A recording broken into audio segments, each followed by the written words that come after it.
What is up, people? Y'all. Okay. So as you can see, I'm literally taking apart my embroidery machine. I have a PE800. I had to get this little screwdriver. I was going to call it a doohickey, but I know it's a screwdriver, so I'm not going to sound ditzy on this video.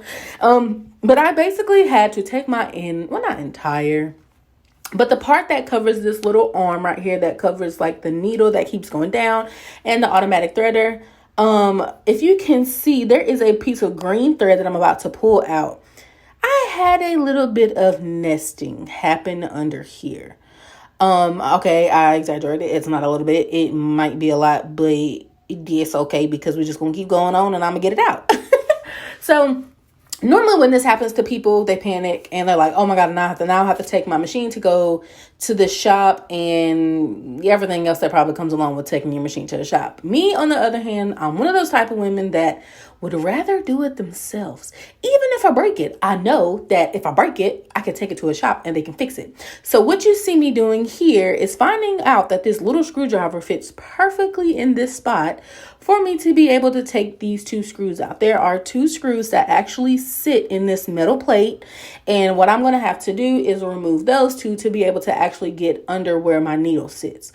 You actually see me using my nails to kind of help get the screw out. See, there's one screw and then there's another screw. I'm going to rotate this so you guys can kind of see what I'm talking about. I tried to lift it, but nah, sis, that wasn't coming out.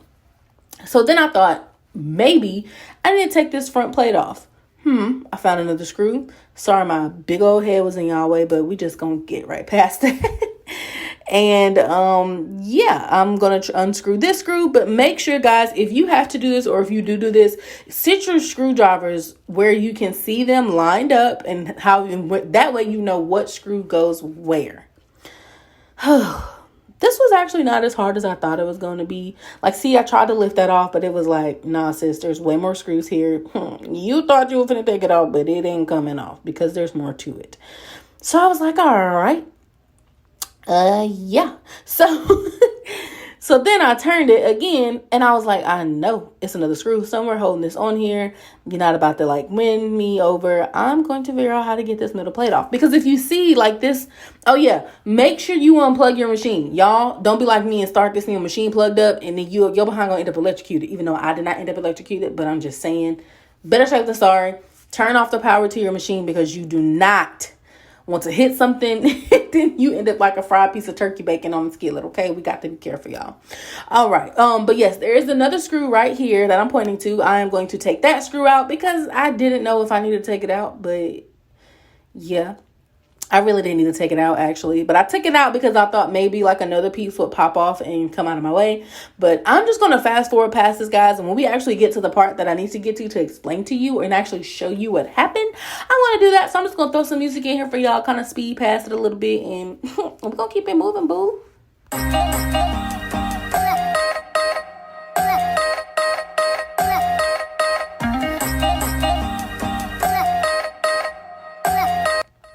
Okay, so this is the screw that I was having a little bit of trouble trying to get to. It's the one, if you're looking at your machine, it's to the right of the needle.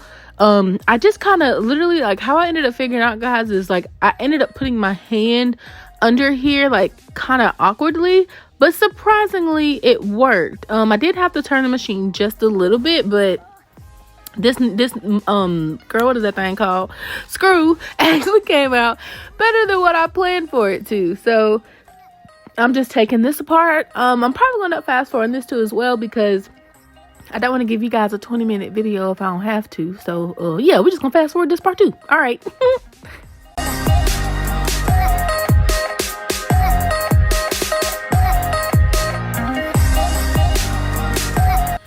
Okay, so once I finally got that screw out, I'm just going to lift up this metal plate very lightly, very gently, and I'm going to reveal to you my little nasty nest that happened.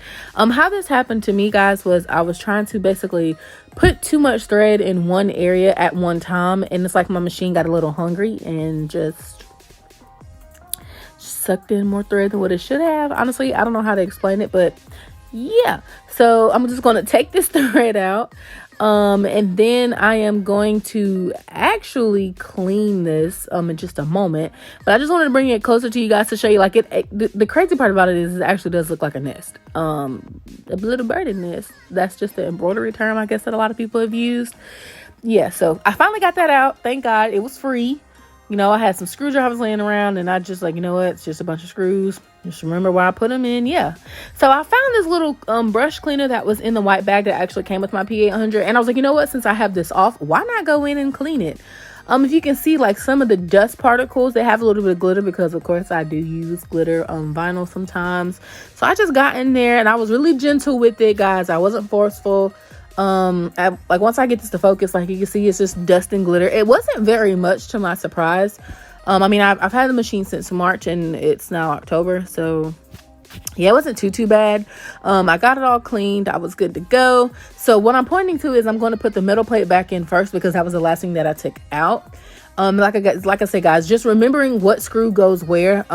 If you look, well, I just moved the camera, you can't really see it, but if you look to the left of this machine, I had all the screws laid out the exact order and the exact way that I took them out, so that I wasn't putting the wrong screws in. Pay attention to how you put this needle plate back in, because I realized after I was trying to forcefully put this in here, I had it the wrong way. If you look, and I'm going to show you in just a second, once I get my life together and realize that I was putting this in wrong. Gosh, leash, girl. No, that is wrong. Fix it, Keishara. Yes, that's how you say my real name, y'all. It's Keishara. But I tell people to call me Kiki because it's just easier. But dang, I might fast forward that. It's taking me forever to realize I'm still putting this in here wrong. Oh my God. Y'all ever did a voiceover for a video and you just be watching yourself and you be like, sis, do better. So this is the point where I realized I had it wrong, guys.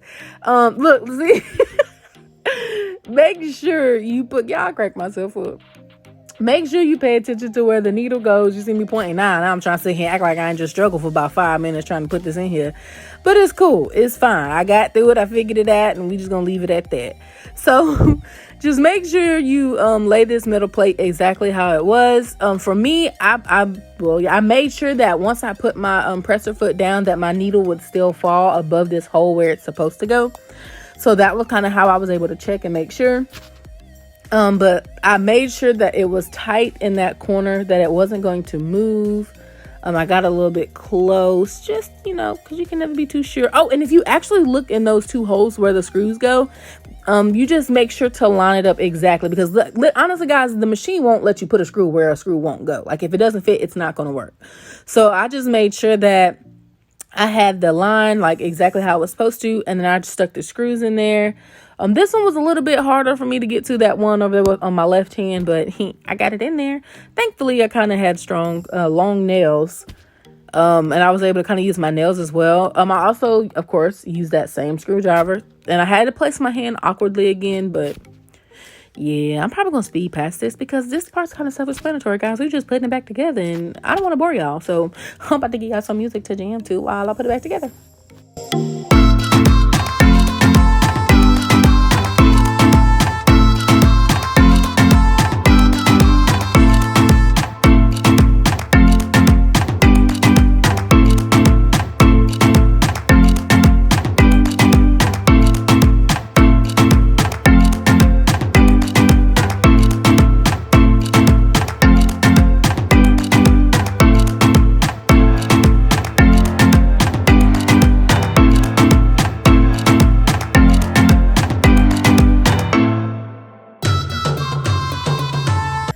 Okay, so this part's kind of important. You really, like, I don't know how bad to stress the part, really need to pay attention. There's a screw here and a screw here. You will also need to pay attention to how your automatic threader comes down. I'm going to show you guys in just a second. Like, once I have it all lined up, then it kind of dawned on me, like, wait, I have a threader that I need to make sure catches the way it's supposed to. So here I'm pressing to make sure to see how the middle piece works, pressing to see, okay, what exactly does it go on? Aha, it goes here. So I ended up having to turn the machine towards me to make sure that that middle piece on the inside of this white piece will also connect to my automatic threader. If I don't, then my thread's not automatically going to thread, and I'm gonna be one angry person when I go to embroider something. So I just wanted to go through and make sure, as you can see, this metal piece is what presses down on this metal piece, and it's how you automatically thread your needle. I don't know the exact turners to them. I just know that they both metal and one goes on top of the other, and that's how it threads the machine. So as you can see, I'm getting a really close look. Oh, y'all don't talk about my scalp and these braids. It's time for them to come down. Yes, Lord. Yes, Lord. I am trying to just make sure that I have, like I said, that one metal piece on top of the other, just to make sure when it's time for my automatic needle threader to thread the needle, I won't have any issues. So that's what I'm doing on this part, and that's something you really want to pay attention to if you do, you know, feel comfortable, you know, with taking your machine. Oh, and look, I did it, y'all. Look, watch. Boop, boop. It will working. So but what I was saying was, I just make sure that if you aren't scared to do this yourself, just make sure you pay attention to that, because I'd hate for you to tear your machine up listening to me. So don't listen to me. I'm going to say, if you are comfortable, do this. If you're not comfortable, take it to a shop. There's nothing wrong with, you know, with you taking your machine to a shop if it has to be fixed. I'm one of those people. My dad tells me all the time, I'm one of those, I'd rather do it myself, and if I break it, I know it can be fixed. So then that's when I take it to go get fixed, when I break it. But I felt like this was very easy, very simple to get to. You just have to take a couple screws off, and you know, we got to it. But like I said, I'm just going to fast forward past this, because I'm just screwing these two screws back in, this part and the other part, and then we're just going to keep moving, guys.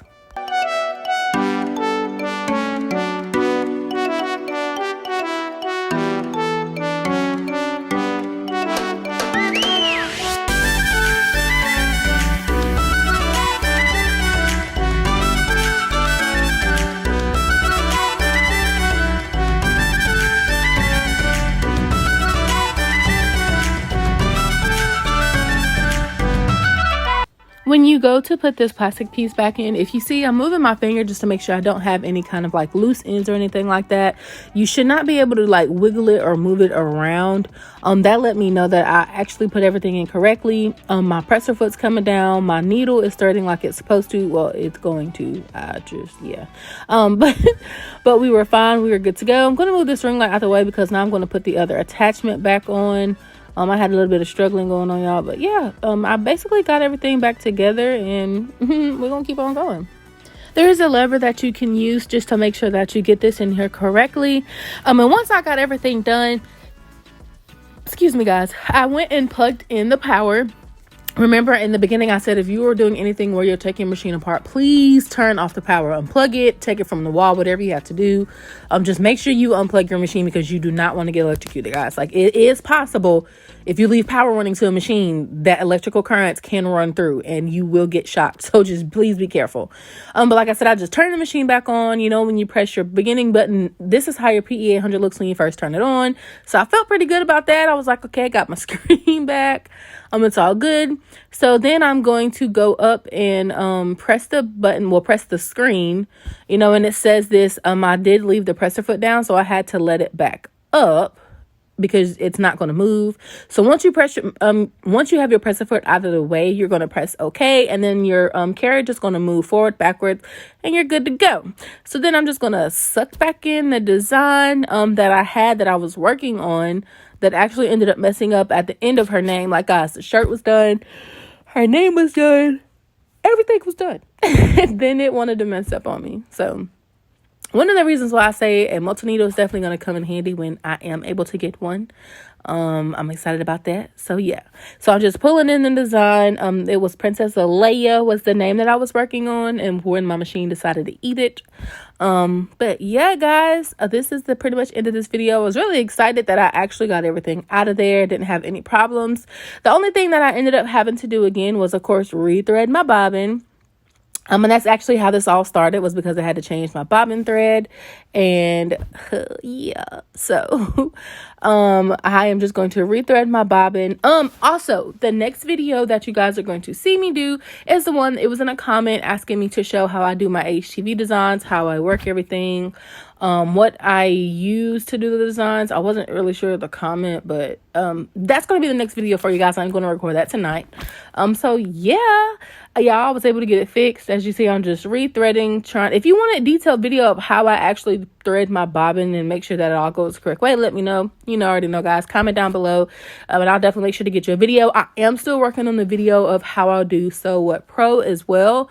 Me personally, I would rather do Sew What Pro over Embroidered Essentials any day. Number one, because it's cheaper, and number two, it actually is friendly. But I actually showed you guys the shirt. Okay, so I'm going to show you the A and the H that my machine decided it wanted to eat, because I was trying to overlap things, and it was just way too much, guys. So just rule of thumb, always remember, never try to go over something when you don't really need to, because it will eventually mess up. I did try to go through and de-thread it, but no, sis, it did not work. So that's gonna be the end of this video, guys. Make sure y'all stay grateful, stay thankful, stay blessed. Y'all have a really good night, and I will see y'all in the next video. Bye.